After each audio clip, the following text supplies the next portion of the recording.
Book of the Dragonborn by Prior Emmeline Madrine. Order of Talos, Waynon Priory, year 360 of the Third Era, 21st of the reign of His Majesty Pelagius IV. Many people have heard the term Dragonborn. We are, of course, ruled by the Dragonborn emperors, but the true meaning of the term is not commonly understood. For those of us in the Order of Talos, this is a subject near and dear to our hearts, and in this book, I will attempt to illuminate the history and significance of those known as Dragonborn down through the ages. Most scholars agree that the term was first used in connection with the Covenant of Akatosh, when the blessed Saint Alessia was given the Amulet of Kings and the dragonfires in the Temple of the One were first lit. Akatosh, looking with pity upon the plight of men, drew precious blood from his own heart and blessed Saint Alessia with this blood of dragons, and made a covenant that so long as Alessia's generations were true to the dragon blood, Akatosh would endeavor to seal tight the gates of oblivion, and to deny the armies of Daedra and undead to their enemies, the Daedra-loving Aelids. Those blessed by Akatosh with the dragon blood became known more simply as Dragonborn. The connection with the rulers of the empire was thus there from the beginning. Only those of the dragon blood were able to wear the Amulet of Kings and light the dragonfires. All the legitimate rulers of the empire have been dragonborn, the emperors and empresses of the first Cyrodiilic Empire founded by Alessia, Riemann Cyrodiil and his heirs, and of course Tiber Septim and his heirs, down to our current emperor, His Majesty Pelagius Septim IV. Because of this connection with the emperors, however, the other significance of the Dragonborn has been obscured and largely forgotten by all but scholars and those of us dedicated to the service of the blessed Talos, who was Tiber Septim. Very few realize that being Dragonborn is not a simple matter of heredity.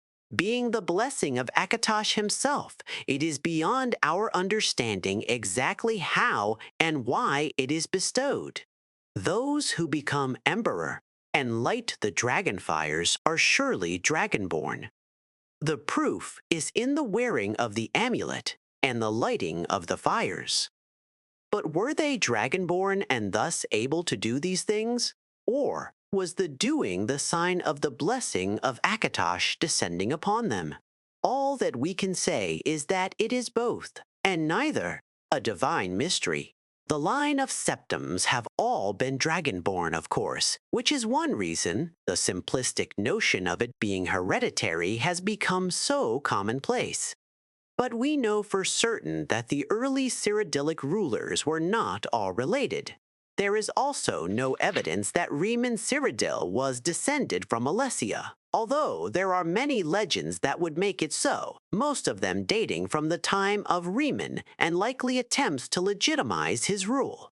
We know that the Blades, usually thought of as the emperor's bodyguards, originated in Akaviri crusaders who invaded Tamriel for obscure reasons in the late First Era.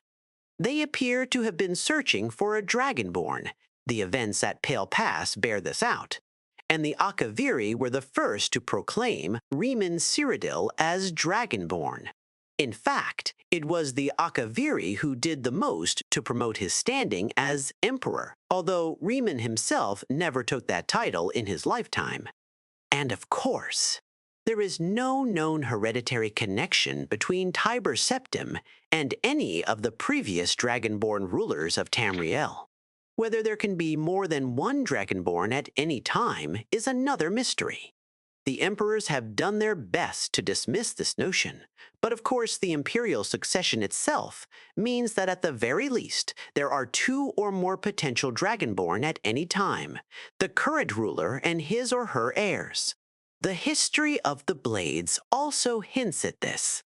Although little is known of their activities during the interregnum between Riemann's empire and the rise of Tiber Septim, Many believe that the Blades continued to search out and guard those they believed were or might be Dragonborn during this time. Lastly, we come to the question of the true meaning of being Dragonborn. The connection with dragons is so obvious that it has almost been forgotten. In these days, when dragons are a distant memory, we forget that in the early days, being Dragonborn meant having the dragon blood. Some scholars believe that was meant quite literally, although the exact significance is not known. The Nords tell tales of Dragonborn heroes who were great dragon slayers, able to steal the power of the dragons they killed. Indeed, it is well known that the Akaviri sought out and killed many dragons during their invasion, and there is some evidence that this continued after they became Riemann Cyrodiil's Dragon Guard. Again, the connection to dragons, the direct predecessor to the Blades of today. I leave you with what is known as the prophecy of the Dragonborn. It often said to originate in an Elder Scroll, although it is sometimes also attributed to the ancient Akaviri. Many have attempted to decipher it, and many have also believed that its omens had been fulfilled and that the advent of the last Dragonborn was at hand. I make no claims as an interpreter of prophecy, but it does suggest that the true significance of Akatosh's gift to mortalkind has yet to be fully understood. When misrule takes its place at the eight corners of the world, when the brass tower walks and time is reshaped, when the thrice blessed fail and the red tower trembles, when the dragonborn ruler loses his throne and the white tower falls, when the snow tower lies sundered, kingless, bleeding, the world eater wakes, and the wheel turns upon the last dragonborn.